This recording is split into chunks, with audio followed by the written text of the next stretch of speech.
Now, the issue that I was saying is Jalen Brunson. Jalen Brunson is not the answer for the New York Knicks.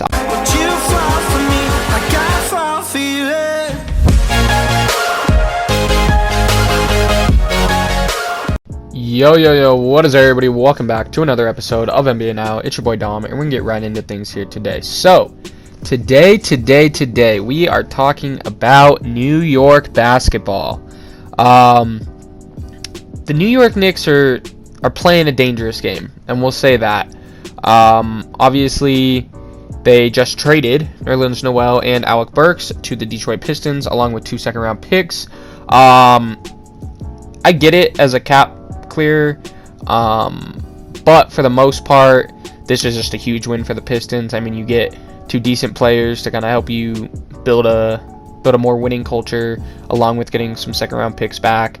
There's no losing in this trade for the Detroit Pistons, even if Nerlens Noel and Alec Burks are awful, right? You got those 2 picks, which even if they're awful, all you did was test something out and take up a couple roster spots and a couple $1 million, in which you're a place that's not going to get a ton of free agents anyways. So what does it hurt to take a shot on a couple decent role players and add them into the core, right? Now, New York side of things for this, like I said, I get the cap clear. I understand trying to get more money, but what I don't understand is the thing that's been being reported since the NBA draft, in which we saw them trade away their first-round pick in order to acquire 3 future first-round picks, which I know Stephen A. and many New York Knicks fans were very, very livid about at the time. I think if you can trade 1 late lottery pick for 3 first-round picks, it's a win. I don't see that as a loss, especially when there wasn't probably anybody that they wanted bad enough that they had to keep that pick, right? So I think smart trade for them to go and get those future assets. Obviously, you can always use those future assets in a different trade. When you're able to package 3 first-round picks, you have Dallas's picks, you have your own picks, or I don't know how many Dallas picks they have left, but they might have 1 or 2 Dallas picks left from the Porzingis trade. But when you have picks like that, and you're a big market, if a star wants out, you are able to try and make a move for them. So I think a brilliant move by their GM to do that. I know they got a lot of criticism for it, but I think that was Knicks fans just wanting immediate help, doing the Knicks fan typical, rather than trying to kind of look at the big picture of that. Now, the issue that I was saying is Jalen Brunson. Jalen Brunson is not the answer for the New York Knicks. Obviously, a team that will most likely re-sign Mitchell Robinson, their center, who's had some injury concerns, but when he does play, is a pretty solid center. Julius Randle, a guy that we saw regress back to the mean this last year, taking away from his most improved player campaign, and kind of showing more of what he really is, which isn't the number 1 option on a deep playoff team, right? And obviously, RJ Barrett's continued to get better. We've saw flashes out of Emmanuel quickly. We saw them trade for Cam Reddish, who didn't play as well as I thought he would when he got there. Now we'll see how that goes into next season. But we are entering bust potential for Cam Reddish at this point, having been on 2 teams and not exceeded or met expectations yet. But I guess that's a different video for a different time. But back to Jalen Brunson. A solid player. When Dallas needed him in the playoffs, he averaged almost 22 points per game. Even in the regular season, I believe he averaged like 16 or 17 points per game. A solid player, like not a bad player. Not a max level player in any sense of the matter. I mean, when you look at players that we're questioning how much money they're going to get, you look at a guy like DeAndre Ayton. Like, DeAndre Ayton is a far superior player to Jalen Brunson, and Jalen Brunson has done good things in the league so far. It's not to discredit him in any sense of the matter, but when it comes to a max contract, it's a bit outlandish for the New York Knicks to believe that that's the way that they should go. I mean, yeah, your point guard situation's kind of iffy. Like I said, you have Emmanuel Quickly, you have Derrick Rose, who's been solid for them and everything like that, and you just traded away Kemba Walker, who just didn't really work. But I don't know if going after a 25, 26-year-old guy that I don't think he has an insanely high ceiling. I think what he did this year is what you can expect out of him, and that's not bad. I mean, if you're averaging 18 points per game or 20 points per game in the NBA, you're a freaking good player. but he's not going to elevate an organization, in my opinion. He's not going to put you on your back and take you to the playoffs. And this could, absolutely come around and bite me in the butt and be a bad take. But when you look at him, he's a 2. He's a 3. He's maybe a 4 on a team. Like, he's going to have his games where he excels and is really able to turn the tide for you. But when you look at the fact that Jordan Poole is rumored to be getting about $25 million per year this offseason, a guy that with Steph Curry out averages all NBA numbers, with Steph Curry there plays like a top, 50 player in the league, I would say, and has developed crazily, especially when you consider where he was drafted. Then you look at a guy like Jalen Brunson, who, yes, he did phenomenal things for Dallas, but I would say he's lower on a tier list. If you're putting point guards on a tier list or just players in general, you're not putting Jalen Brunson above Jordan Poole, in my opinion. I think Jordan Poole's younger. He has more potential. I think Jordan Poole's shown more development. Whereas Jalen Brunson, ever since his rookie year, he's been a solid player. There was a clear diagnosis of his ability to just be a good NBA player immediately upon entering the league. But something that hasn't really happened is him breaking into superstardom. And I know different situations and stuff like that can happen, but it doesn't feel like something that's going to be a DeMar DeRozan level of impact or something like that, right? Where we saw DeMar DeRozan go to the Chicago Bulls for less than a max, obviously, being older and everything like that, but he was an MVP candidate for them and took them to the playoffs and everything like that. It feels more, and if we want to stay on the Bulls path, it feels more like a Vucevic, like a guy that can help. Obviously, Brunson being much younger has potential to continue to improve and stuff like that at more of a position of need for the New York Knicks. But if he goes there, I think he's going to run the offense. He very well, with more opportunity, could average 20 points per game throughout the regular season. But I think it limits some growth from Emmanuel quickly. I think it will frustrate the fans, especially when you're a 30-win team at the end of the year and you just spent a max contract on Jalen Brunson. You have Julius Randle tied down. These are not championship players. These are not high-caliber playoff players. These are, very, very good role players, right? The top of the NBA role player tier, right? I think, in my opinion, Julius Randle isn't an all-star level player, but he's just below that, right? And I think the same for Jalen Brunson. Now, obviously, if Jalen Brunson can get the money, no fault for him.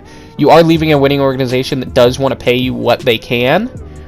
So that does, if you are complaining about winning in New York or you don't like the culture or something like that, that's your own fault. If that comes out to be, if Jalen Brunson's moved in the future, or whatever it may be, just because of a disconnect there, that's 100% his fault. But when you look at a guy getting offered $30 million per year, how do you turn that down? It's similar to the Bradley Beal situation, right? Bradley Beal, obviously a guy criticized very much in his career for taking the money instead of winning, similar to a Russell Westbrook.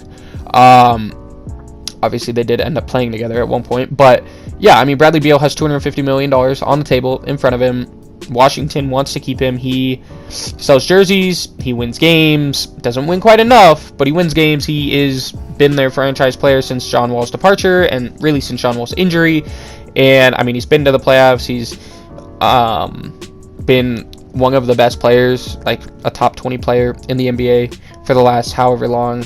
And obviously being eligible for the Supermax, that's not something that you just feel okay to turn down to go take $100 million less somewhere else or something like that. Like, it entirely makes sense for a Bradley Beal to take that, just as it makes sense for a Jalen Brunson to take the money from the New York Knicks.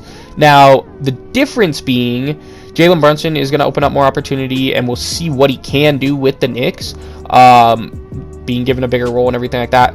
But he's going to go from being a guy that anything he does on the court for the Dallas Mavericks this past few years has been a plus. He was not a guy that was supposed to be an all-star player. He was not a guy that was supposed to be a super high-level role player. He was supposed to maybe make it, right?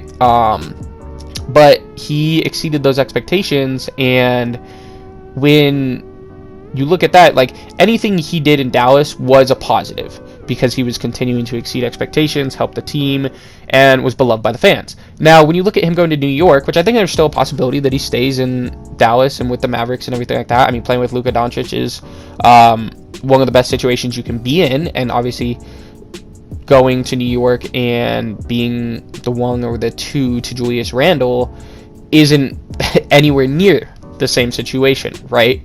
But he does have that opportunity to continue to grow, continue to kind of grasp whatever potential he has inside. This is the spot where he's going to be able to do it. Yet, he might also get torn down. We know New York Knicks fans, Philadelphia 76ers fans, I mean, it goes on and on with some of these more prestigious long-term organizations, Lakers fans, stuff like that, are going to be much, much more critical of their players. They want to win now. They want you to be good now. They don't want to wait for development. They want a championship yesterday, right? And so that scrutiny and that expectation for him to be not only such a high-level player for their team, but in comparison, when you look at that money, you're expecting him to be that type of player league-wide, right? You're expecting him to be just as good as a Zach LaVine, just as good as, I mean, you're expecting him to be better than a D'Angelo Russell, right? And I think in no sense of the matter, in my opinion, is he better than a D'Angelo Russell. I think, yes, he has playmaking skills. He's able to, you know, kind of find the right guy, but I wouldn't call him the most overwhelming, like this guy is just he's gonna run the offense perfectly to a T. Everybody's gonna be involved perfectly. Like, he's not a Chris Paul, right? He isn't a bad playmaker. He's obviously gonna do fairly well there, being the primary source of playmaking, especially when you look at the other guards on the roster, being Derrick Rose, who is more of a scoring guard, especially at this point in his career, and Emmanuel Quickley, more of kind of spot-up shooter. He's working on his playmaking, but he's not quite there yet. So, I mean, Brunson, he only averaged 3 assists in the playoffs, right? He was able to go on that big scoring run and everything like that, really help the team out, help push them far in the playoffs and everything like that, but he wasn't this top-level guy. I mean, when you look at there's guys below him in the scoring, which obviously everybody wants to talk about scoring the basketball and everything like that, and how that's going to benefit this team and everything like that, but not only is it scoring, it's mentality, it's camaraderie, like, it's going to be different for Brunson, going from a piece of the puzzle to the coffee table it's being built on, right? Very weird analogy by me there, but I don't know, it makes sense in my opinion. But when you look at guys below him, like I said, in the scoring for the playoffs, even just, Kyrie Irving, a much more impactful player, averaged slightly less than him, right? DeAndre Hunter, a guy that is a phenomenal 3-and-D guy, but never a guy that you're going to rely on to be a number one option, right? It's similar in the Jalen Brunson category. He's going to get paid because his role is more valuable than maybe a Jalen Brunson, where, yes, if Jalen Brunson develops into being a top guard in the NBA, he would be a more valuable player than DeAndre Hunter, but DeAndre Hunter's 3-and-D ability, obviously, very important in today's modern basketball. But like we talked about, DeMar DeRozan averaged less points per game than Jalen Brunson in the playoffs, and DeMar DeRozan was an MVP candidate. So he's not going to exceed some of these guys that maybe didn't quite score as much as him during the playoffs, or even during the regular season, maybe didn't quite have that big moment impact that he did have. Because you're expecting him to keep that, to carry that, to expand on that in a capacity that, looking at Jalen Brunson from the outside, I don't think he's going to do. I don't think he's going to elevate the Knicks to a championship contender. And once you have him on the roster for that much money, like I said earlier, with the picks and everything, it's easier to trade for a star.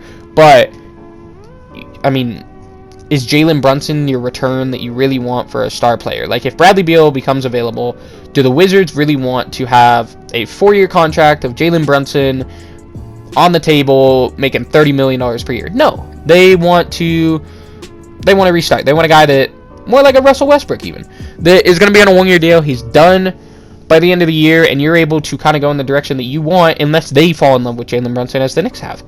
And I think that's where it, in the long run, is going to be difficult for New York. New York is a team that, like I said, a team, an organization, a fan base that wants to win now, has wanted to win for years, is a prestigious organization. Maybe not quite anymore. They are a bit of a laughingstock of the league, but they are in the mecca. They're the mecca of basketball, right? They are in the biggest market. They have very, very loyal fans, regardless of their success. But it's not, he's not the answer. Neither was Julius Randle. I thought Julius Randle was a good experiment, but to come out and decide that you want to spend, really just a completely unreasonable amount on Jalen Brunson seems weird. right? No other team in the league is really looking at him as this franchise savior, as the New York Knicks are. Obviously, Dallas is looking at him as a solid piece, but if they lose him, and they're going to just move on with it, right? Dinwiddie is able to play his role. Obviously, they have Luka Doncic, so they're not relying on Jalen Brunson to be a franchise savior or anything. And like I said, he's just a piece there. Now, a very important piece and a piece that they will miss. But with that team having gotten better, he'll be missed less than expected, right? And I think this is the New York Knicks getting in their own way, seeing one performance that they believe they can elevate to even higher levels. And I don't think it's going to work out like a James Harden trade. I don't think you saw this guy that was very good with some other good players, and you're going to get him and he's going to become an MVP player and an all-time great, right? I don't think it's going to work like that. I think Jalen Brunson is a solid player. Like I've said, this is no discredit of Jalen Brunson for his role that he's continued to play in the NBA his entire time that he's been in the league. But this is a discredit of the New York Knicks front office. This is a inadequate evaluation of talent in which we will most likely see this come and bite them in the butt. Whether it's now, whether it's 5 years from now, whether it's 2 months into the season and they are a 2-win team and it is back to poverty hoping for a high draft pick, right?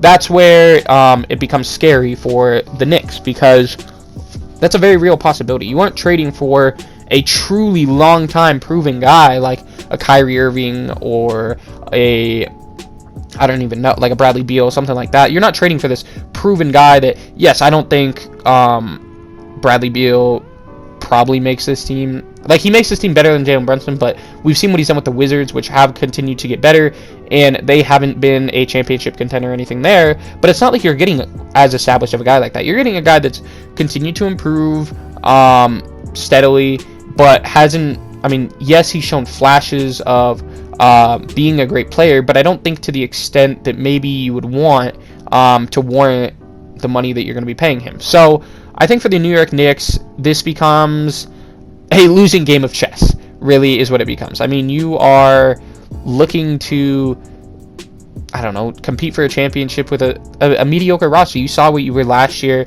You got your expectations up with a team that was able to make the playoffs and everything like that. And instead of trying to expand on that and build on it there, you got mostly complacent with the players on the team, and you saw how that affected you last year. Now you're trying to do a separate thing this year in bringing in more talent, bringing in more youth, trying to fill positions of need, which makes a ton of sense, but still being a young team, still being a team in which you have a number 3 overall pick on the roster in RJ Barrett. You have a guy that is looked at as having immense potential in Cam Reddish, even Obi Toppin as a very good lob threat, Emmanuel Quickley as a 3-point playmaker. There's not a plethora, but a fair good amount of young talent on this team that it would make more sense to develop them and trade them, or develop them and slowly work your way into the playoffs there, than to really go balls to the walls on a decent player, right? On a guy that's not a game breaker, game changer, cheat code, whatever you want to call it. Again, he did his thing, but it's a overreaction, just a inability to kind of understand the situation, I think, from the New York front office, which I didn't expect. I really, like I said, I liked the move on draft night. I know a lot of Knicks fans didn't, but I thought it was a much better move than the typical reaction was to it, just because those assets, first round picks, we know how valuable they can be in the league and how little value they can have in the league as well, just to be shipped off for barely nothing. But when you look at a guy like Jeremy Grant getting traded for one first round pick that was not like an insanely high first round pick or whatever, you start to kind of think, oh, whoa, these picks could really turn into something. Had the Knicks gotten Jeremy Grant, I would feel more comfortable about the Jalen Brunson move, because I think that you would have solid guys that then you would still have assets to make a big time trade. And I don't know. I just think you need more to kind of be going all in on maybe not the highest caliber of player at this point in his career. Not to say that he's bad. Jalen Brunson has, surprised the league, surprised the media, surprised probably himself a little bit, to get to the point where he is at in his career, just considering that he wasn't supposed to be a 20-point per game scorer necessarily, right? So what he's done in the league is very commendable and very respectable.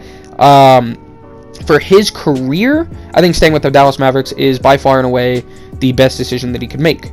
Even if it's a little less money, you're going to be making millions of dollars. If you're making $25 million in Dallas, you're really making more than if you're making 30 in New York due to taxes and everything like that.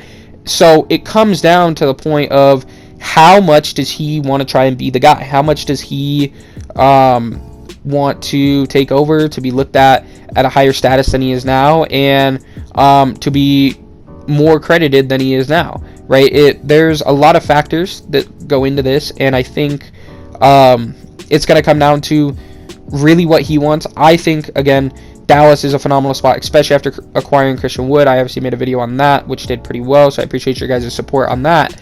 But especially after acquiring Christian Wood, and then the run that you had last season, along with, I think, getting one of the best potential flyers as a second-round pick in Jaden Hardy in the NBA draft, it only makes sense, in my opinion, for him to go back.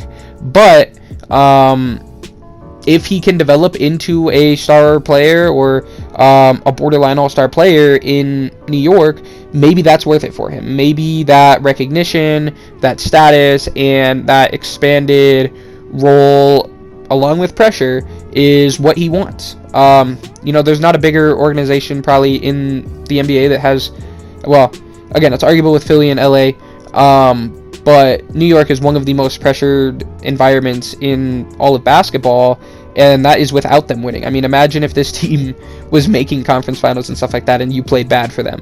You play bad in one regular season game, and they want you traded, they want you released, they don't want you on their team, let alone a meaningful game. So we'll see if that happens for Jalen Brunson.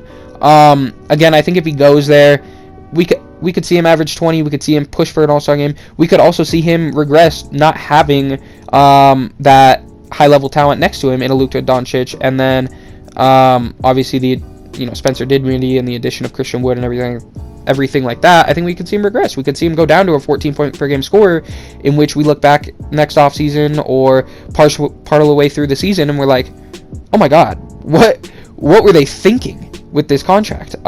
Which is kind of the reaction I'm having now, just to be giving Jalen Brunson $30 million a year, but we'll see how it goes. Again, I want to touch on the Pistons trade a little bit. Love that trade for the Pistons. Obviously, you have multiple centers on that team, but adding Lawrence Noel to the mix doesn't hurt, especially in case of injury. Alec Burks is a solid player if you just need him to somehow catch fire for a game, and you get draft assets as well. It's not like you took a massive contract that's a terrible player. You took some contracts, they're solid players, they're going to fit in the rotation, and I think it's smart by them. As for New York, I absolutely get it, clearing the cap space, but maybe not for Jalen Brunson. If you were going to go all-out pursuit for a Zach LaVine and somehow push to get him, or if you were going to go even for a DeAndre Ayton, let Mitchell Robinson walk, DeAndre Ayton is a much superior player to Jalen Brunson at this point in his career, and I think will be for the rest of his career. And with the level of disrespect that the Phoenix Suns organization has showed him, I think he would be willing, especially to go to such a big market like New York when it comes down to it, right? And obviously a sign and trade possibility would be opened there for maybe a Mitchell Robinson to go there, and you find some way else to address the guard issue. But that gives you a pretty prolific front court in a DeAndre Ayton and a Julius Randle. Obviously, guys, kind of more DeAndre Ayton than Julius Randle, but on the up, expected to elevate. Like, I would expect DeAndre Ayton to elevate into one of the top players in his position group within the next couple of years. I think he was drafted number one for a reason. Obviously, there will always be the Luka Doncic was taken after him. But I mean, Phoenix doesn't make the finals without DeAndre Ayton. Phoenix may never trade for Chris Paul if they draft Luka Doncic, which maybe they don't need to. But I do think everything found a way to work out the way it was supposed to, and Phoenix doesn't want to keep that together. So I think if I was the New York Knicks, I would be going after a higher level guy if I'm going to be spending that type of money, and I don't know, I just don't think it's the best move for their organization and the best direction to take their team. But let me know what you guys think down in the comments below. Hope you guys enjoyed. It's been your boy Dom, and I'll catch y'all next time. Peace out, guys.